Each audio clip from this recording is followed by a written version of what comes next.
Agora gravando oficialmente, né? Boa noite a todos.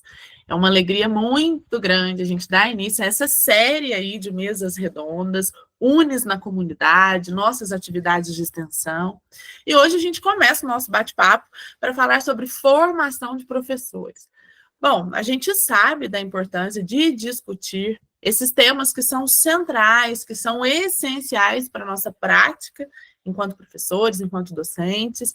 E hoje a gente tem a oportunidade de aprender, de trocar ideias, de refletir juntos sobre essas questões que vão impactar diretamente a nossa atuação em sala de aula, mas também, né, as formas como elas podem aparecer em concursos, em processos seletivos, já que são aí pilares para as licenciaturas, para a prática pedagógica, para a docência. Então, eu já agradeço a presença de cada um de vocês aqui ao vivo. É muito bom ver essa sala cheia, é muito bom ver o interesse, a participação de todos vocês.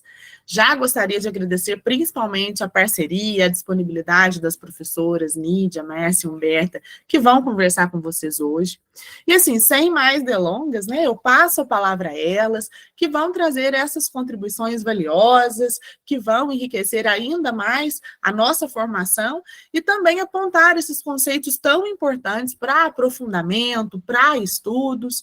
Então, sejam muito bem-vindos e que tenhamos aí uma excelente discussão e reflexão. Fiquem à vontade, viu, gente? Obrigada mais uma vez. Quem começa? Marcinha, Pode boa ser eu? noite, né, a todos. Então vamos lá. Samanta, você que vai compartilhar, não? Ou pode ser eu mesmo aqui? Pode ser você mesmo. Eu estou sem o link do slide. Se vocês me mandarem, eu compartilho aqui com Não, vocês. pode deixar. Deixa eu já abro aqui. Só um instantinho, pessoal.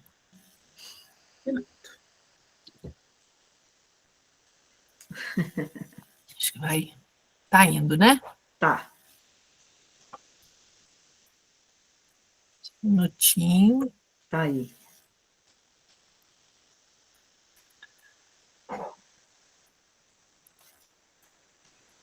Agora sim? Certinho. Então vamos lá. Pessoal, boa noite. Sejam bem-vindos, bem-vindas a esse nosso momento de formação, né? Como a Samanta falou, um momento tão importante para nós aqui. Parece que é o primeiro, né, Samanta?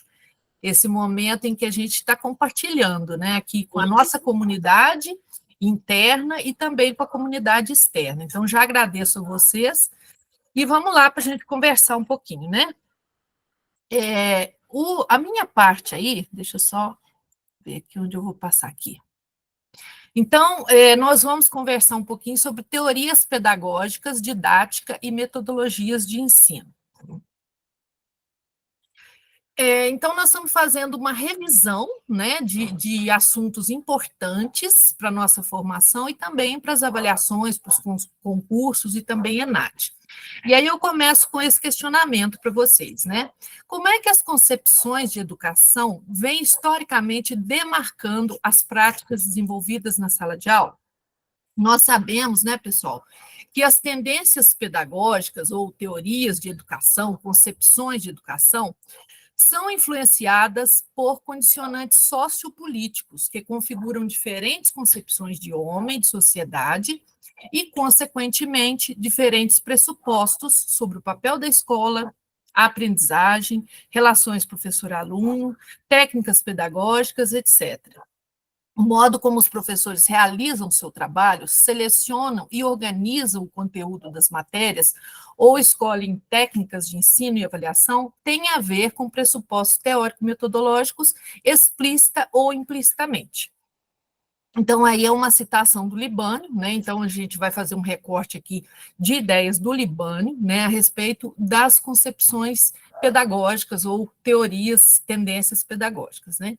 Então, essas tendências, gente, elas têm tudo a ver com as nossas práticas de ensino, né? Com o modo como a gente trabalha em sala de aula, com as escolhas que a gente faz no currículo, enfim.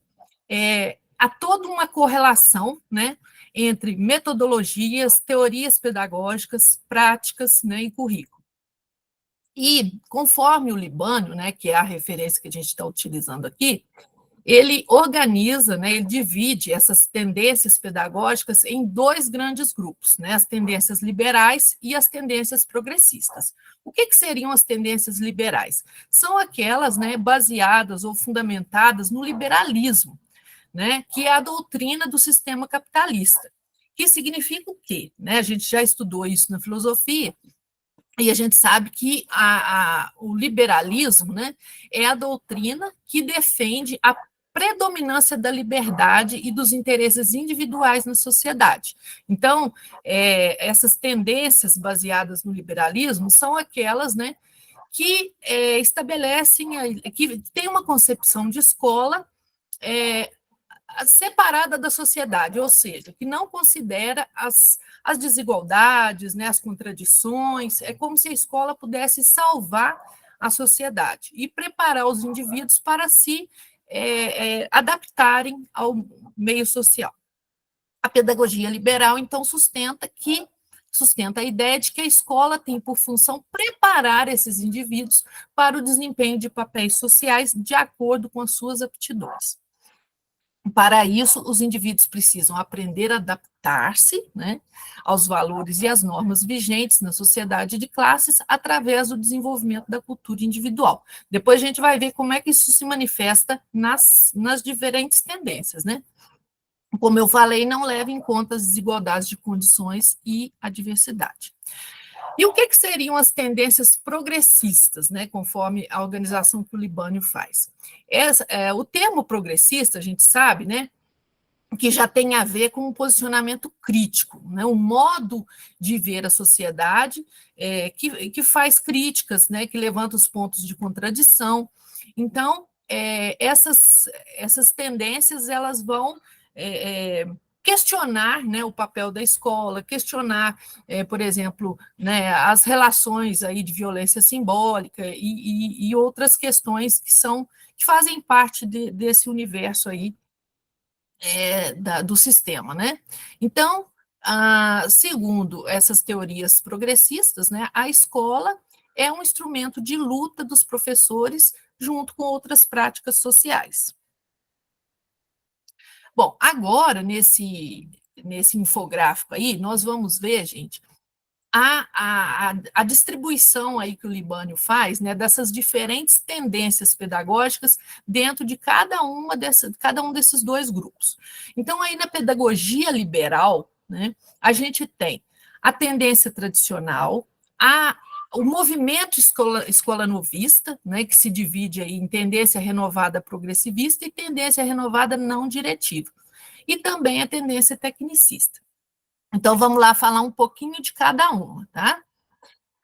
Essa tendência tradicional, né, ou essa chamada teoria tradicional de educação, que na verdade é bastante amplo, né, envolve aí muitas denominações, mas vamos pensar isso de uma maneira geral, no que se refere a essa perspectiva de uma escola, né, de um sistema escolar que vai preparar intelectualmente e moralmente os sujeitos para assumir o seu papel na sociedade.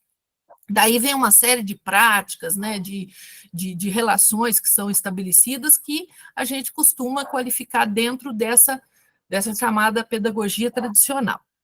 A gente sabe, né, que, como crítica a esse movimento tradicional, vem um movimento de escolanovismo, né, baseada em ideias do John Dewey, principalmente, né, que foi o grande teórico da Escola Nova. E aí nós tivemos, então, no Brasil, né, o desenvolvimento a partir do início do século XX, né, mais precisamente ali 1930, todo um movimento, né, em defesa de uma escola renovada, né. Claro que tem uma série de princípios aí que envolvem esse movimento, mas a gente vai conversar mais direcionado aqui hoje para as questões mesmo metodológicas, né. Então, a gente tem essas denominações, mas a gente também não precisa preocupar muito com essa classificação. O importante é a gente entender que o movimento escolanovista, ele tem um olhar totalmente diferente para o processo de ensino-aprendizagem, né? Sai daquela lógica de transmitir conhecimentos, né, do professor como detentor do saber, o aluno passivo fica ali só reproduzindo, e esse movimento Escola Novista, então, propõe um processo diferente, né, do aprender fazendo, aprender pela experiência, um aluno ativo, né, e tira o foco do professor, do conteúdo, e passa a ver o sujeito que aprende, né. Então, aí a gente tem, dentro desse movimento progressivista, a ideia de que a escola deve adequar as necessidades individuais ao meio social. Então, vejam que é diferente, né? Já é um olhar para o sujeito, para a necessidade do sujeito nesse processo de desenvolvimento. Esse outro movimento dentro da escola nova, né, que se chama renovada não diretiva, já tem a ver com uma ideia mesmo de um processo de mais liberdade, né? Em que não há aquela direção, aquele controle, a diretividade mesmo do processo. Mas o importante é a gente entender esse movimento que aconteceu, né, historicamente, e que propôs mudanças nas metodologias de ensino, no olhar para o currículo e para todo o processo educacional. E ainda, dentro da pedagogia liberal, a gente tem a chamada tendência tecnicista, né? Que é, na verdade, um movimento que veio assim, como se tentasse resgatar um pouco daquilo que a tradicional propôs, né? Mas ela tem um vínculo ali com o mercado, com a formação do sujeito, do homem, para ocupar o seu lugar no mercado de trabalho, né? Então, é a escola que é modeladora do comportamento humano através de técnicas específicas, ou seja, né, toda uma organização, né, de escolar pensada para preparar o sujeito para uma profissão, né, para ocupar ali funções nesse modelo capitalista de mercado e de produção, né? Agora, por que, então, que essas 4 tendências elas estão nesse grupo chamado pedagogia liberal? Porque todas elas, né, independente aí das diferentes abordagens, não estão preocupadas com os condicionantes sociais, políticos, né, não estão voltadas para uma transformação, de fato, da sociedade, né, e sim para toda uma preparação para que os sujeitos, então, possam atender ali as necessidades da própria sociedade. Gente, eu acho que eu estou falando muito rápido, mas depois a gente pode voltar nas questões, né? Eu estou meio preocupada com o tempo aqui, que a gente tem o tempinho já para cada um de nós falar. Depois nós podemos discutir isso aí. Fica tranquila, Márcia. Tá. O pessoal me conhece, eu tenho costume de falar muito, né, nas aulas. Então, vamos lá. Deixa eu mudar aqui. Márcia, acho eu pensei que na sequência ia ser eu, mas eu vou pedir para você passar para mim depois, tá bom? Ah, tá. Tá, Jorge. Então, vamos lá. Bom, e agora a chamada pedagogia progressista, né? Então, essa tendência, esse movimento, vem justamente de todo um processo, né, de crítica dessa sociedade capitalista. Eu acho que a Nídia vai emendar um pouco nisso aí, né, Nídia, com a questão da sociologia. Vou. Então, eu acho que vai casar bem aqui as nossas ideias, né? Vai sim. Mas é isso mesmo, a gente está pensando aqui a formação, né? Bases para a formação pedagógica, né, gente? Então, assim, esse movimento de crítica a essa sociedade, a todo esse processo de desigualdades, né, do fracasso escolar, e, enfim, da sociedade dividida em classes, né, e de todos os seus condicionantes. Então, a sociologia, a filosofia e outras áreas de estudo contribuíram, então, para o desenvolvimento dessas chamadas tendências progressistas. Aí a gente tem a ocorrência da tendência libertadora, né? Aí a gente vai lembrar de Paulo Freire, que é um movimento aí todo em função de crítica do sistema e de proposição de uma formação que promova a transformação, né, a libertação dessas condições. Então, aí diz que a tendência libertadora não atua em escolas, porém visa levar professores e alunos a atingir um nível de consciência da realidade em que vivem na busca da transformação social. O que é isso? É um conjunto de ideias, né, gente? É um movimento mesmo, que não necessariamente fez transformação direta no currículo da escola, das escolas, mas que provocou todo um movimento mesmo de pensar práticas diferentes, organizações diferentes, né? E vamos lembrar também que o Paulo Freire, ele não atuou diretamente na questão prática ali da organização, mas as suas ideias, né, são aí fundamento para a escola transformadora que a gente busca, né? E a tendência libertária, que seria uma outra denominação nesse mesmo movimento, é a questão, né, de uma formação autogestionária. Tudo, gente, está voltado para essa perspectiva libertadora e a formação da consciência crítica, né? Bom, mas então a gente tem todo esse movimento aí que parece que não fez tantas modificações assim lá na organização escolar, mas a gente tem uma chamada tendência crítico-social dos conteúdos, que essa sim, ela traz um modelo, né? Ela tem todo um conjunto aí, vamos dizer assim, de metodologias, de forma de organização, que pode alterar ali a organização da escola e o nosso trabalho, né? Então, o que significa essa tendência crítico-social dos conteúdos? É a ideia da difusão dos conteúdos culturais universais que são incorporados pela humanidade frente à realidade social, ou seja, é o resgate dos conteúdos, mas de forma crítica, né? Então, é um movimento que visa isso. Vamos revisitar, né? Vamos resgatar os conteúdos, o papel dos conteúdos, o papel do conhecimento, da formação, mas de uma maneira crítica, tendo como ponto de partida a realidade dos sujeitos, né? Então, aí o currículo, e a Humberta vai falar também sobre o currículo, né? O currículo, ele tem sempre esse olhar para a realidade, e tendo em vista a atingir o currículo oficial, né? Que é aquela meta que a gente tem para todos. Mas aí perpassando sempre a questão crítica, né, da formação crítica, ou seja, a escola ela vai usar ali todo o seu currículo para instrumentalizar os sujeitos para atuar criticamente nessa sociedade. Então aí já deu para entender, né, por que essas tendências elas estão agrupadas nesse movimento chamado progressista. Seguindo, acho que é o último aqui que eu coloquei. Sim.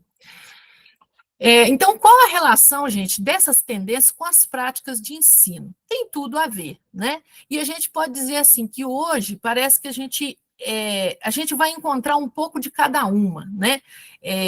Porque quando a gente estuda isso, ali no desenvolvimento histórico, fica parecendo que assim, a tradicional acabou lá naquele determinado tempo, depois veio a escola nova, depois o tecnicismo e assim foi. Não, né? Na verdade, hoje a gente tem elementos dessas diferentes linhas teóricas, né? E é claro que tem momentos em que a gente vê a ênfase mais em uma do que em outra, né? Mas, de qualquer forma, a gente tem influências na organização da escola, nas práticas, né? Nas relações, enfim. O meu gatinho passou aqui, gente. Ele também quer participar.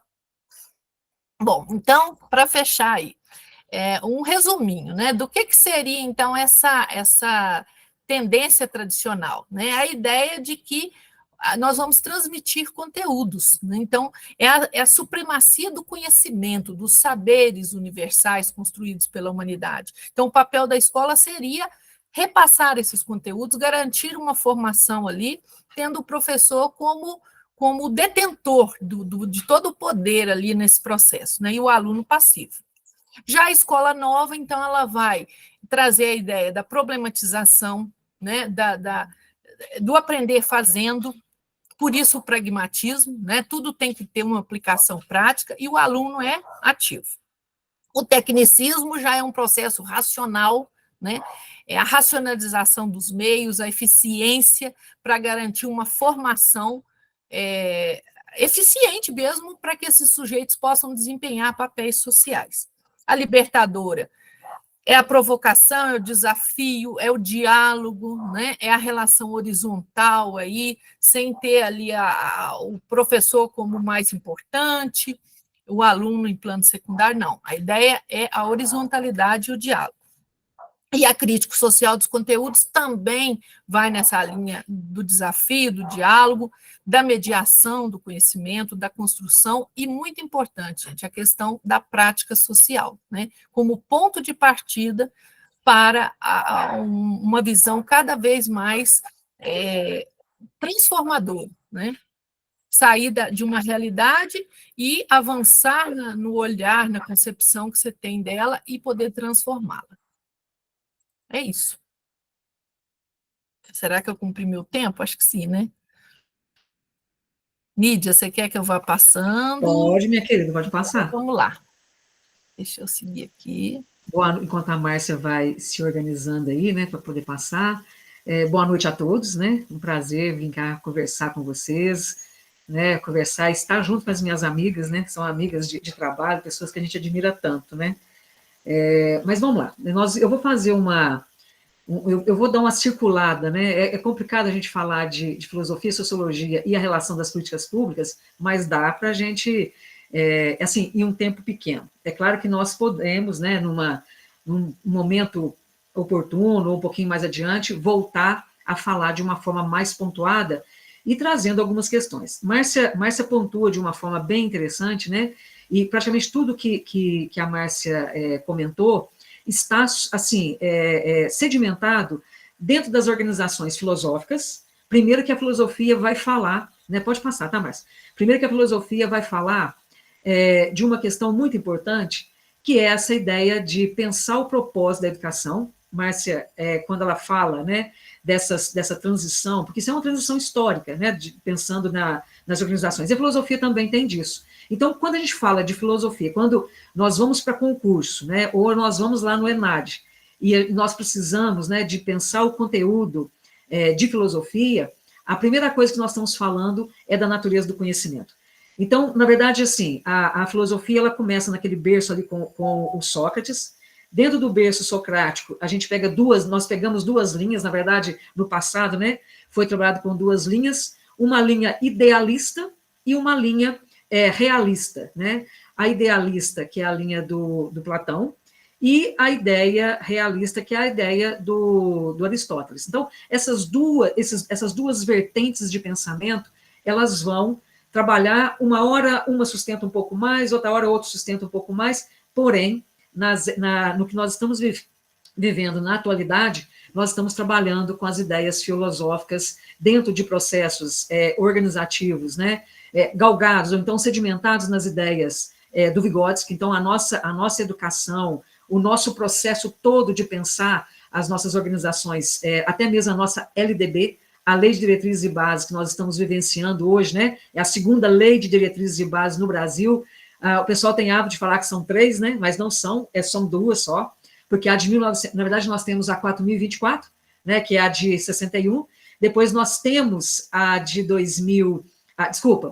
1961, que, na verdade, ela foi uma reformulação depois para a de 1971. Então, 61 e 71 é uma legislação praticamente unida, apesar, né, de nós termos números diferenciados, né, a 5692, né, que é a legislação que foi de 71, mas ela não foi considerada como uma LDB. Então, a primeira LDB que foi reformulada, a de 61, e depois a gente tem a de 96, que é a que nós estamos usando. Então, essa LDB que nós estamos usando, se a gente pegar as ideias filosóficas, elas estão sedimentadas nessa questão do desenvolvimento humano, nessas questões progressistas. Então, a progressista, esse desenvolvimento humano, essas últimas tendências pedagógicas, né, que a Márcia acabou de falar, elas vão sedimentar essa ideia desse processo de que o homem em sociedade, ele é relacional, o homem em sociedade, ele é um homem em construção, e é um homem que precisa de construir o seu próprio processo. E quando a gente fala dessas ideias, né, aí nós vamos pegar a questão de valores, né, que vão sendo promovidos nesse nosso processo educativo. Então, nas avaliações de concurso, o que a gente observa muito, quando cai questões de filosofia, é claro que depende muito, é uma coisa interessante a gente pensar sobre isso, né? Depende muito de onde é que essa prova está saindo, né? Depende muito de como que essa avaliação está sendo construída. Se é uma avaliação organizada por um grupo de pessoas mais progressistas, é interessante que a gente vai buscar essas ideias libertadoras. Não, a gente tem que aprender também a separar algumas coisas, que está ligado, né, à questão também da filosofia, que é a gente compreender que, quando nós falamos de educação libertadora, nós estamos falando de uma educação para a emancipação do sujeito, que aí é o que a gente vai pegar depois nas questões ali da sociologia. Mas essa ideia de emancipar o sujeito é uma ideia de educação para todos. E no Brasil, nós temos duas vertentes que vão fundamentar essas questões as questões vigotskianas, né? Que são essas ideias do homem relacional, desse homem que é a partir do meio que ele vai se transformando, é a partir dos processos de acesso, né? Então, essa filosofia, quando nós trabalhamos com a educação e pensamos esse lado, né, mais realista, que aí é uma tendência aristotélica, nós estamos falando de um homem que é capaz de se transformar pelas oportunidades, se transformar pelos acessos. Então, por isso que nós, enquanto filósofos, então, enquanto trabalhadores, né, nessa organização da filosofia, a gente bate tanto nessa ideia de dar suporte ao outro para que ele possa realmente ter esses valores e possa ter acesso. Então, qual o objetivo, né, quando nós estamos falando dessa questão?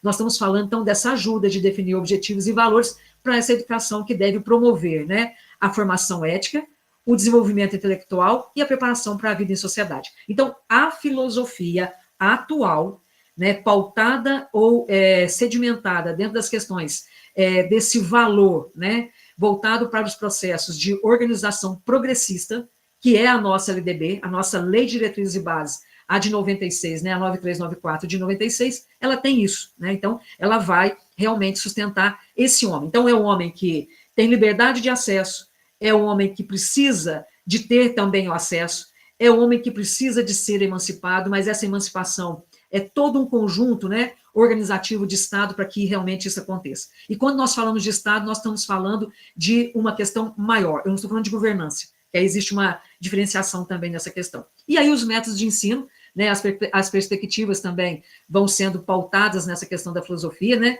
e também voltadas para a questão da aprendizagem. Então, isso é filosofia, né? Então, quando nós trabalhamos com a filosofia da educação, nós estamos trabalhando sobre essas questões. É claro que eu preciso de entender a história para eu entender o que nós estamos vivendo hoje. Se eu pego na Grécia, um homem da Grécia, filosoficamente, ele era um homem da prole, quer dizer, ele era um homem da polis, né? Ele era um homem da discussão, só que não era todo homem.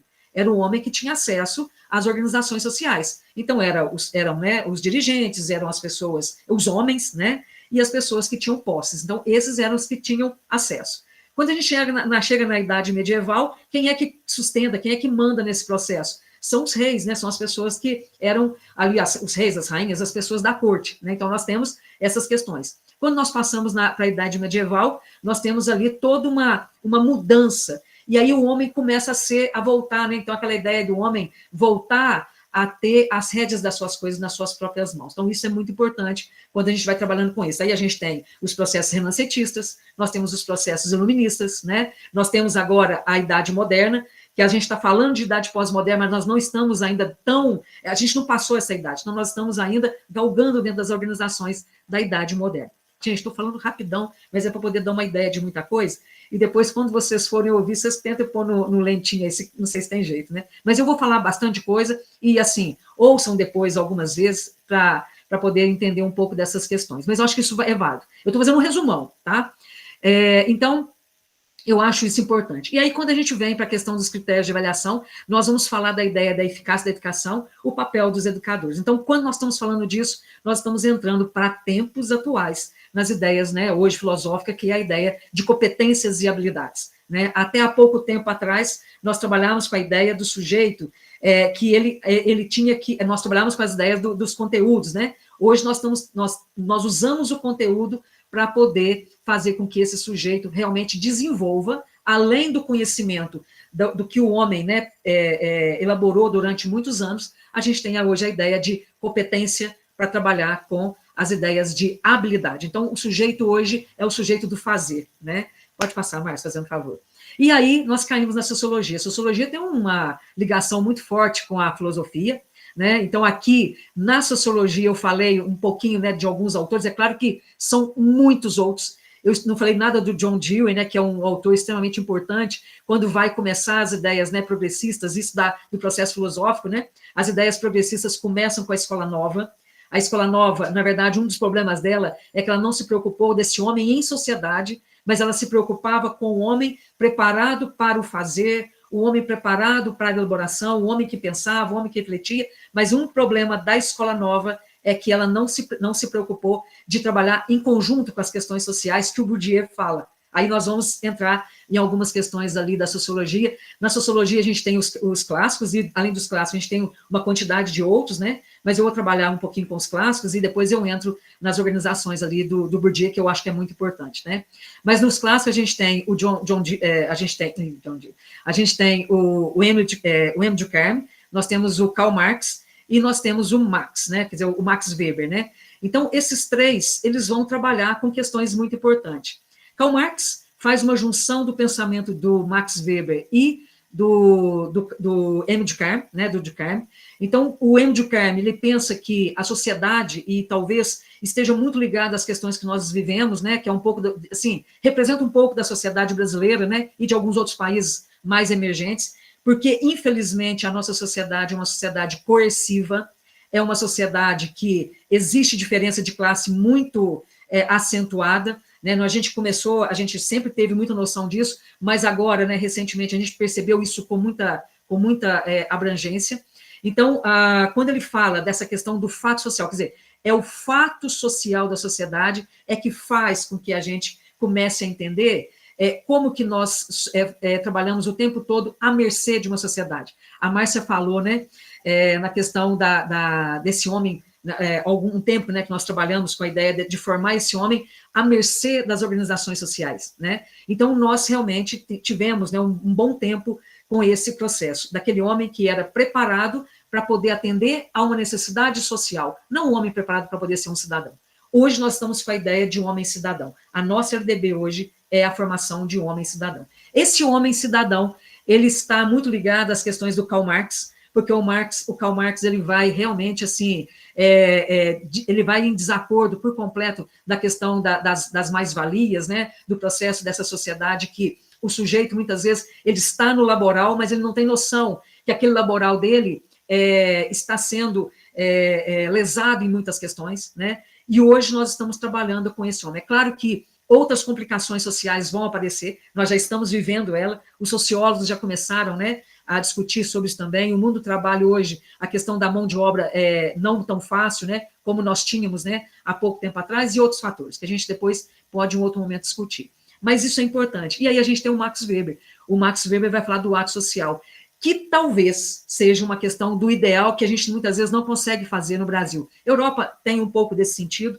a América Central e a América do Norte tem um pouco desse sentido, desse homem que ele tem noção das suas próprias condições. Então, ele sabe, ele pode até infringir algumas questões da lei, mas ele tem muita noção do que ele está fazendo, porque é um homem que tem noção de si, né? Aquela ideia da noção de si. Então, o Max Weber vai falar isso, da questão do ato social. Então, é o homem que vai interferir nessa sociedade que nós temos. O Brasil, numa grande maioria das pessoas, nós não temos muito desse processo, né? Então, esse processo, ele vai acabando, assim, se perdendo em algumas questões. E aí, na sociologia, a gente tem algumas outras ideias. Davi, Oi, Davi. O Davi está falando junto comigo. Obrigado, Davi. Depois a gente vai abrir para debate, tá bom? Mas, assim, e aí, nessa questão, né, do ato social, que vem do Max Weber, e do fato social, que é do Emile Durkheim, a gente junta essas questões, e aí nós vamos falar do Karl Marx. Karl Marx, ele vai defender praticamente quase tudo isso que a gente vive na nossa LDB. Bom, aí vocês vão falar comigo assim, nossa, o tema é perigoso, né? Mas é perigoso mesmo, porque é realmente um pouco dessas questões. Quando o Karl Marx fala que a gente precisa de formar um sujeito para que ele tenha capacidade, na verdade, que ele tenha habilidade, né? E ele tenha competências, todas aquelas competências vai fazer com que esse homem possa tomar a rédea da sociedade na sua própria mão. E ele passa a fazer o que a filosofia pensa, né, que um sujeito preparado possa fazer. É o sujeito reflexivo. É aquele sujeito que faz o reflexão. Ele está vivendo, ele dá uma rezinha, ele para, pensa e pensa assim, uai, parece que esse negócio não está certo, né? Então, esse é o sujeito da reflexão da filosofia em conjunto com a sociologia. Então, a sociologia, o que ela vai fazer? Ela vai trabalhar com os fatores sociais, que não é fato social do Karl Marx, mas são os fatores das coisas que acontecem aqui, né? A ideia de classe social, a questão da cultura, é uma coisa muito importante, cultura todos nós temos, né? Não existe cultura melhor ou pior, existe a cultura que cada um vive, né? Então isso é importante. Vai trabalhar com as questões das estruturas familiares, não só das familiares, mas com todas as outras estruturas que nós temos, né, na sociedade, e ele vai analisar, a sociologia vai analisar também essas organizações todas, né, que vão sendo integradas, principalmente nessa questão dessa reprodução social, e aí o Bourdieu entra de uma forma muito interessante, né? O Bourdieu, ele é um autor, ele é um filósofo, mas ele é um autor da sociologia, principalmente da sociologia, e ele vai trabalhar com essa ideia de que a escola, né, não só a escola, né, mas a instituição ensino, muitas vezes ela reproduz o que nós vivemos na nossa questão da nossa sociedade. Então, um dos sociólogos, talvez, que a gente mais usa dentro da sociologia, né, tirando os clássicos, né, e aí a gente permanece ali com as questões do Bourdieu. Mas aí, fora o Bourdieu, a gente tem um tantão. Aí a gente vai para o Antônio Nova, nós vamos para o próprio Paulo Freire, nós vamos para o Gadotti, nós vamos para uma quantidade de sociólogos, filósofos, né, que vão pensar essas nossas organizações. Esses que eu acabei de falar, e uma quantidade de outros, né, Althusser, e aí um tanto, eles são todos galgados nessa ideia, quer dizer, eles se pautam nessas ideias progressistas para a formação. E hoje, o que é que a gente tem considerado como uma questão progressista? É a ideia de formar um sujeito que seja emancipado. Acabei de ver alguém escrevendo a questão dessa palavrinha do emancipado, né? Isso é muito importante. Para que eu possa ser emancipado, eu tenho que ter o poder, né, de pensar as coisas por mim, né? Então, eu tenho que ter um pouco dessa coisa, dessa preocupação, né? Então, a gente tem, então, na sociologia, essa ideia dessa estrutura social, né, que vai explorar essa educação como reprodução para desafiar as estruturas sociais existentes. Eu adoro isso, né? Eu acho que isso é importante. A gente tem que pensar sempre assim, né? E tanto é que onde eu posso estar como educadora, eu sempre uso, eu tenho muito desses princípios aqui, né? Esses 3 princípios aqui. Então, assim, é importante que a gente aprenda a entender o que nós estamos fazendo. Eu, como educadora, não tem como, né? Eu não ter essa questão dessa estrutura social. Então, explorar essa educação para reproduzir ou desafiar estruturas sociais existentes, como desigualdade de classe e de gênero, né? Então, a sociologia ela é colocada nos cursos, né, como base para isso, né? Então, toda vez que eu tenho oportunidade, quando eu estou trabalhando com sociologia, eu falo isso, né? Então, para a gente poder desenvolver esse senso, principalmente um senso de justiça, né? Um senso emancipatório e um senso de justiça. A mobilidade social, que vai investigar a educação para poder facilitar e restringir a mobilidade social e econômica, isso é muito importante, porque quando eu passo a entender o que é direito e dever, aí nós estamos falando de legislação, a gente passa a compreender isso de uma forma maior. A diversidade e inclusão, né, que vai abordar as questões relacionadas à inclusão e esse processo todo que nós estamos vivendo hoje. E para finalizar, Márcia, passa só o último aí, fazendo um favor, quando a gente fala da questão da legislação na educação, né, então o que nós estamos falando? Nós estamos falando de um poder que muitas vezes ele é importante, porque a gente tem que aprender a ler a legislação, entender as entrelinhas e aprender a seguir as nossas organizações, até mesmo, não é seguir só as regras, mas entender o que normas que são essas, porque às vezes as legislações elas são muito bem feitas ou não, né? Tem uma quantidade de entrelinhas ali que vão assim, que vai buscar, né, algumas questões para que a gente se perca em algum momento ou se ache, né? Mas as normas elas têm muito isso. Hoje, legislações importantes que a gente tem trabalhado nas nossas organizações educativas. Primeiro, a nossa Constituição Federal. Na educação, a gente tem o artigo 205, 6, 7 e 8, né? Então, 205 ao 208, eles vão trabalhar com, aliás, esses artigos são específicos da educação.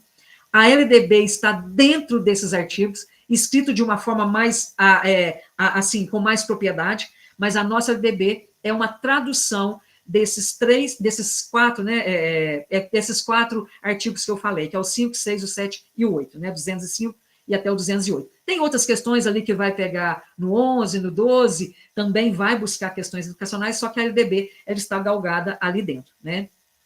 E aí, então nós temos a Constituição Federal, nós temos a LDB, nós temos a BNCC também, que é um processo, né, de regra, nós temos todas as legislações hoje envolvidas com educação especial. Nós temos as organizações estruturais, né, de currículo, nós temos algumas organizações, e nós temos o PNE, né, que é o Plano Nacional de Educação, que também é uma legislação.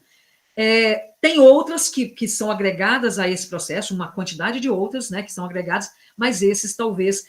e estou esquecendo de falar do ECA, né, que é a nossa legislação, que vai trabalhar com os direitos, né, das nossas crianças e os deveres também, né, dessa comunidade toda com essa criança, deveres e direitos. Então, as normas, elas vão estabelecer esse processo de regulamentar e ela vai trabalhar o tempo todo com as nossas instituições educacionais. No concurso e em ENAD, às vezes a gente precisa de interpretar algumas questões e passar a entender um pouco daquelas questões. LDB ainda é algo que aparece demais, a questão de o que é modalidade, o que é nível de ensino, essas questões todas aparecem, não vou aprofundar lá, mas eu acho que é importante.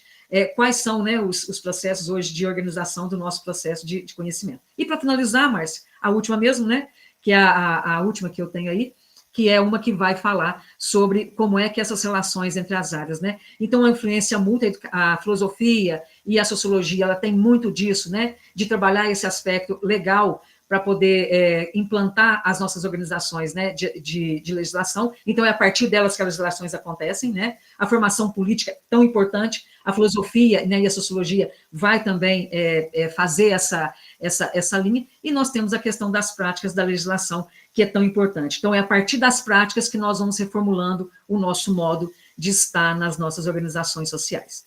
É isso por enquanto. Deixa a Humberta conversar um pouquinho com vocês aí. Boa noite, pessoal. Falar depois dessas duas feras não é fácil, né? Márcia explanou muitíssimo bem, mostrando para a gente como que o que eu penso sobre as teorias pedagógicas vão influenciar diretamente a minha ação docente.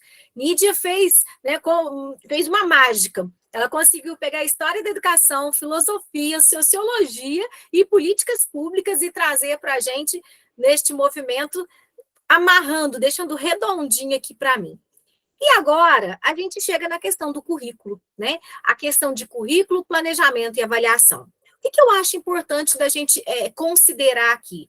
É muita coisa, é robusto demais para que nós possamos fazer, assim, uma palestra em si. A ideia aqui é trazer para vocês elementos que ajudem vocês para os concursos que estão surgindo, para as provas de avaliação de bancas, para a ENAD. Então, é legal de que aqui a gente esteja abrindo as janelas para que vocês possam estar entendendo. Tá? Então, depois, como disse a Nídia, volta um pouquinho, dá uma olhada, porque esses conteúdos, eles são básicos para concurso, né? E todos eles passam por isso.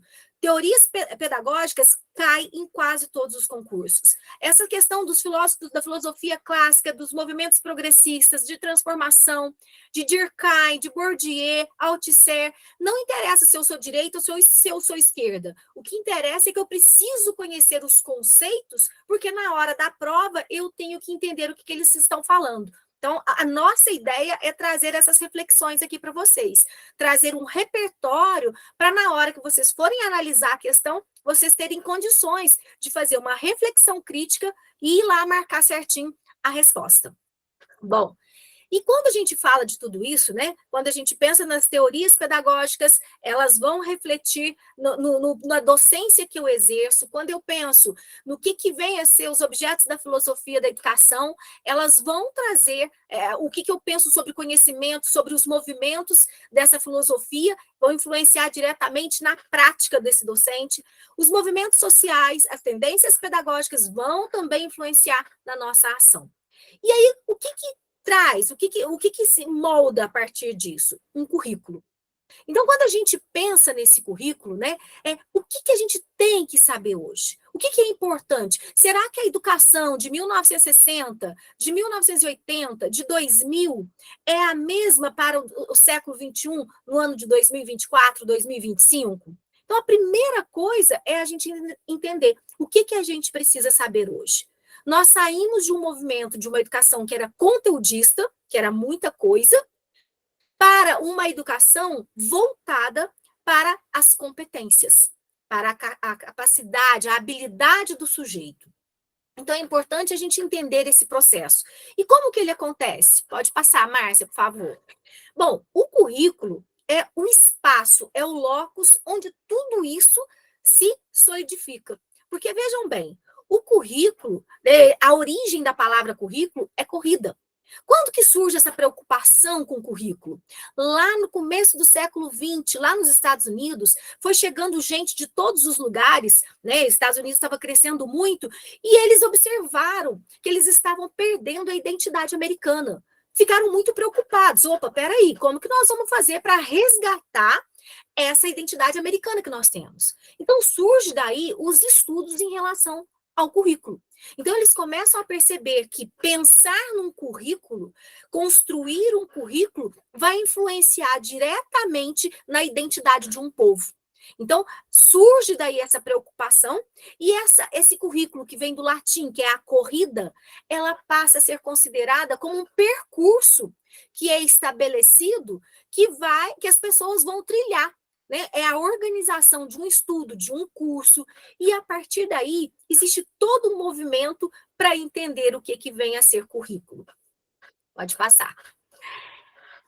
Bom, gente, hoje, quando a gente pensa em currículo, a gente precisa entender como algo mais amplo. São todas as experiências escolares que vão se desdobrando em torno dos conhecimentos, das competências, das relações sociais, né? Tudo aquilo que pode fazer a transformação do meio em que eu estou inserido, tudo aquilo que envolve, né, os esforços pedagógicos, a estrutura, a estratégia, os recursos, os materiais que eu utilizo, tudo aquilo que tem intenção educativa passa a compor o meu currículo. Então, a visão de currículo hoje, ela não está mais só naquela grade que a gente utilizava antigamente. É muito mais do que isso, né? Currículo, ele envolve todas as relações educativas disponíveis na escola. Então, a gente precisa trazer essa ideia. E aí, o que acontece? Se antes, né? Pode passar, Márcia. Se antes eu tinha uma visão de currículo, que ele era formado pelas disciplinas de português, matemática, história, geografia, ciências, hoje não. Hoje o currículo ele é voltado para trabalhar os diversos saberes, as diversas habilidades, as competências, a capacidade de formação, trabalhar a formação integral do homem. E aí vai entrar arte, vai entrar cultura, vai entrar criticidade, vai entrar ética, vai entrar meio ambiente, vai entrar valores. Então, vai tudo isso. A questão do corpo, da sexualidade. Formação de um currículo hoje é a preocupação com um sujeito pleno, com a formação integral de um sujeito pleno. Então, se antes eu tinha as gaiolinhas, hoje não. Hoje não é só um depósito de conteúdos, é muito mais do que isso. É fazer o uso crítico desse conteúdo, desse objeto de conhecimento, para transformar a mim e o local onde eu estou inserido. É ter capacidade crítica de analisar o contexto e ter posicionamentos. Então, é muito mais amplo. Então, a gente envolve, o currículo hoje envolve muito mais coisas. Pode passar, Márcia, por favor. Então, quando a gente pensa em definir currículo, né, a escola ela está explicitando o que ela considera importante para ser ensinado para as novas gerações. Durkheim fala que a educação é o que as gerações mais velhas passam para gerações mais novas, de modo que eles se adequem e possam viver em sociedade.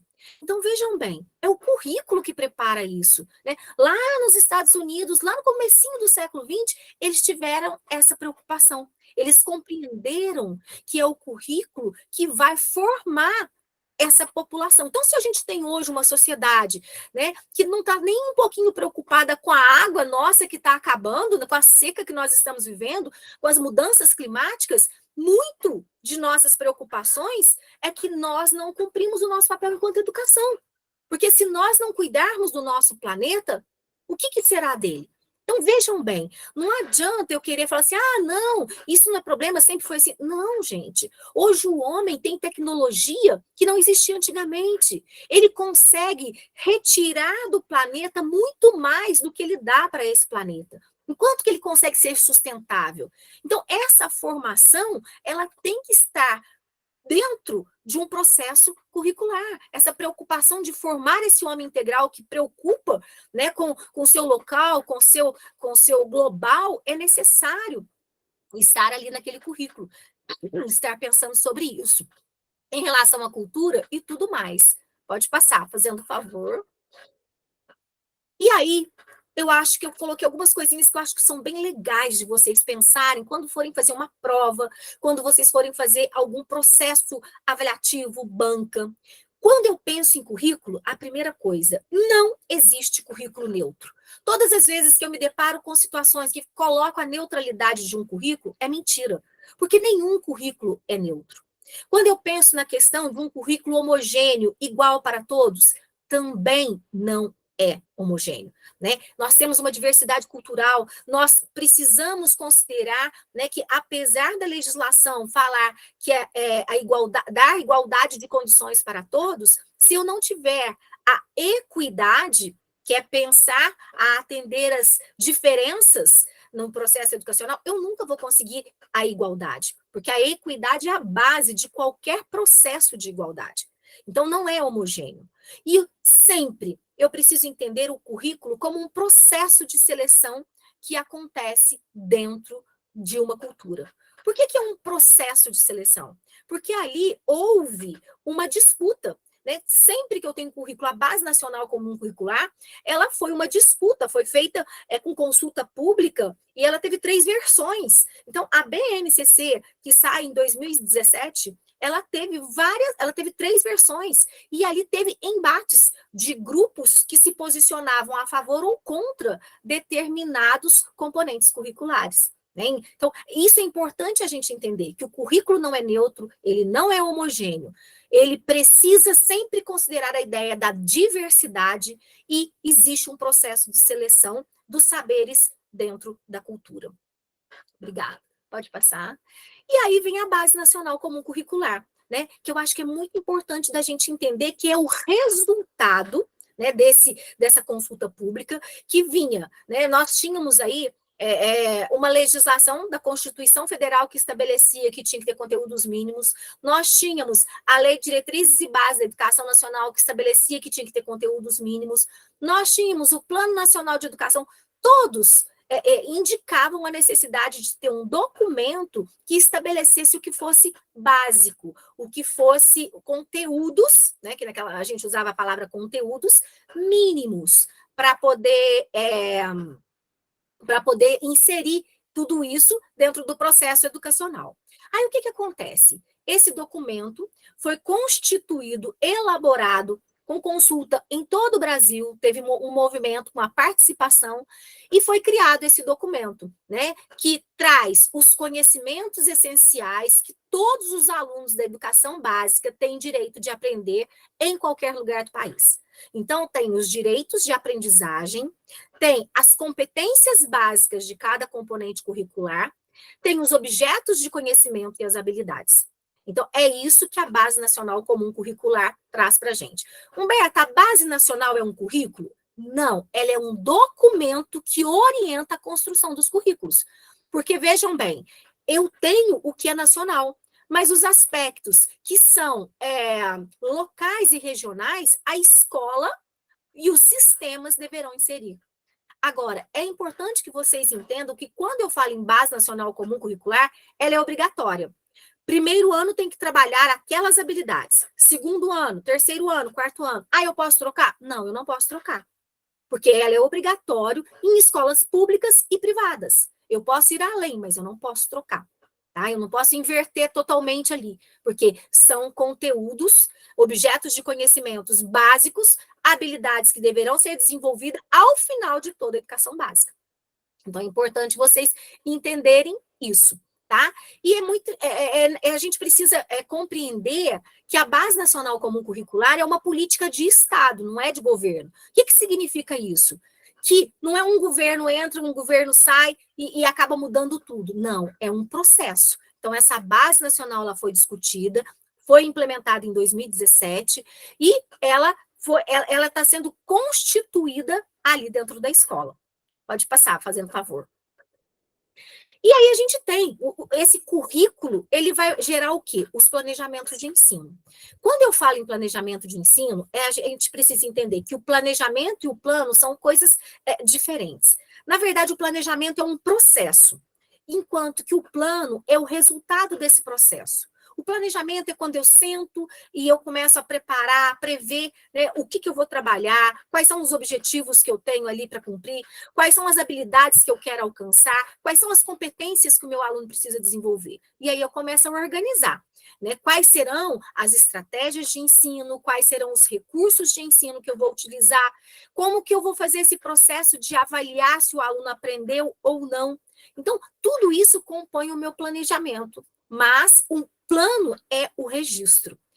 Importante falar, todas as vezes que eu pego num concurso planejamento, palavrinha-chave é que o plano e o planejamento eles são flexíveis. Então, são obrigatórios? Sim. Toda educação tem que ter intencionalidade e tem que ter o registro desse processo. Agora, ele é flexível, então é importante vocês marcarem sempre, tá? Ele é um elemento necessário, mas é um elemento também flexível em todo o processo. E é ele que vai auxiliar para que a eficácia do processo de ensino-aprendizagem seja com qualidade. Pode passar, Márcia. E aí, gente, vem a questão da avaliação, que são aspectos, né? A gente faz um recorte, como diz as meninas, correndo bastante, a gente acaba falando muito rápido, né? Que é muito importante a gente entender o que vem a avaliação. A avaliação não é um apêndice, não é algo que está ali do lado, não. A avaliação, ela é processo. Ela vem junto, dentro, ali no meu planejamento. Então, quais são as funções dessa avaliação? Ela pode ser diagnóstica, formativa ou classificatória. Tem uma que é melhor, ou maior, ou mais importante que a outra? Não, nós não estamos dizendo sobre isso. Nós estamos falando que a avaliação é um processo de acompanhamento do desenvolvimento pedagógico do nosso aluno. Então, o que acontece? Primeiro, quando eu vou receber um aluno, eu tenho uma base nacional comum curricular que me direciona, eu tenho o meu plano de ensino ali da escola, mas eu preciso conhecer como que está o meu aluno. O que ele sabe sobre aquele assunto? O que ele sabe dentro daquele momento? Antes que eu ensino, eu faço a avaliação diagnóstica. Então, não existe dar nota na avaliação diagnóstica, porque diagnóstico é para eu saber em que ponto meu aluno está. Então, é a primeira coisa. Aí eu traço como que eu vou fazer para que ele alcance as habilidades daquele ano. Avaliação formativa. O que caracteriza essa avaliação formativa? Eu vou acompanhar onde o meu aluno acerta, onde ele erra. Por que ele erra? Qual que é a linha de raciocínio desse aluno que faz com que ele vá errando? Então, a avaliação formativa, ela incide justamente em acompanhar o desenvolvimento do meu aluno, mas acompanhar de forma crítica, reflexiva, direcionando a ação docente. É a partir dali que eu revejo se eu vou usar novas estratégias, se eu posso avançar, se eu tenho que retomar, porque a avaliação formativa, ela incide sobre os aspectos qualitativos. E a gente tem a avaliação classificatória, né? Porque, Humberta, mas se eu não quiser usar a avaliação classificatória? Hoje, nós sabemos que não tem como, porque até mesmo na hora que eu vou fazer uma avaliação, se o meu aluno aprendeu ou não aprendeu, para eu fazer um relatório descritivo, eu estou classificando em cima de objetivos ou de critérios. Então, eu tenho ali, ó, o meu aluno lê com fluência. Se ele lê, sim. Se ele não lê ainda, não, ou está em desenvolvimento. Ou seja, querendo ou não, o processo de classificação, ele acontece.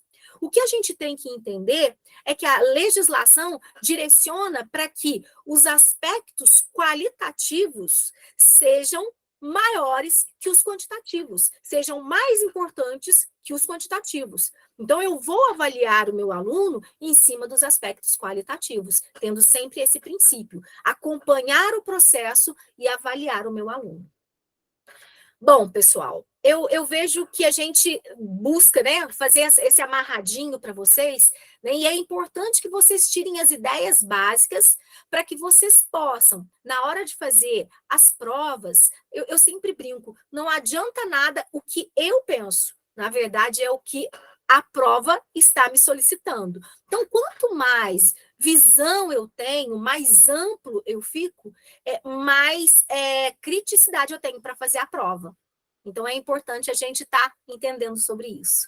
Espero ter ajudado vocês, né? E o que precisarem, estamos aí para responder as questões que vocês precisarem. Foi um prazer estar aqui, gente. Uau, hein, gente?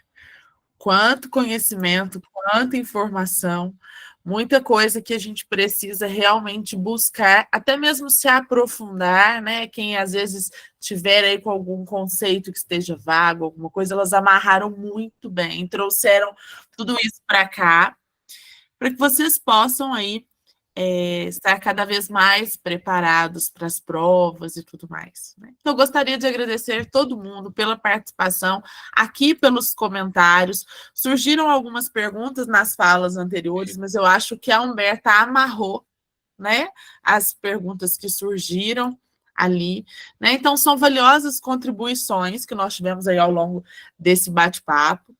E eu gostaria de reforçar essa importância de continuarmos esse diálogo em nossas ações diárias, em futuros encontros aqui conosco também, né? Esse conhecimento compartilhado é a base para que assim, a gente consiga ir avançando ainda mais em nossas trajetórias enquanto professores, tanto na prática, tanto nos concursos, tanto nos processos seletivos, nas bancas e nas provas de um modo geral, né? Então, o pessoal está falando aí da dificuldade do credenciamento, são aqueles que se inscreveram, tá? Lá no Even. Eu vou colocar o link do Even aqui de novo, porque precisava ter se inscrito lá no evento. Se você está preocupado com a atividade de extensão obrigatória da EAD, não se preocupe que não é obrigatória a presença. É obrigatória a presença lá no credenciamento para quem quiser a certificação, receber o certificado, tá? Outra coisa, não deixem de participar da parte 2 desse bate-papo de formação de professores, que vai acontecer na quinta-feira, 7h30. Vocês podem se inscrever nesse mesmo link que eu coloquei aí, quem quiser o certificado, ou acessar o Meet nas salas de coordenação para quem for aí aluno da EAD. Quem for... Deixa eu te perguntar. Oi, pode falar. Aonde que eu vou fazer o credenciamento? Você vai entrar em acessar dentro da sua atividade, certo? Certo. Você clicou em acessar. Aí tem a abinha lá, sobre comentários, perguntas. Aí tem credenciamento. Você vai clicar no botãozinho verde. Tá, é só durante a live? Agora já, daqui uns 10 minutos você já não consegue credenciar mais. Tá, eu vou tentar fazer lá agora. Tá bom. Bom, e não deixem de participar, tá? Eu gostaria mais uma vez de agradecer Márcia, Nídia e Humberta. Como é bom ouvir e aprender com vocês sempre. É realmente muito bom ouvi-las. Gostaria de agradecer novamente a disponibilidade. Sei que é difícil, entre aulas e compromissos, né? Conseguir estar aqui, ainda mais coincidir a agenda das 3. Né? Imagino que não deve ter sido fácil. Eu gostaria de agradecer novamente. Bom, e nos despedimos por aqui, né? Com a certeza de que saímos desse encontro mais fortalecidos, mais inspirados, mais preparados para estudos e as provas que vierem pela frente. Então, um forte abraço a todos vocês. Obrigada. Boa noite. Obrigada, gente. Um abraço, viu? Obrigada, pessoal. Um abraço para todo mundo. Tchau, tchau. Um abração. Até mais. Um abraço. Tchau, tchau. Tchau. Tchau, gente. Obrigada. Obrigada eu, gente. Gislaine, se você quiser interromper a gravação.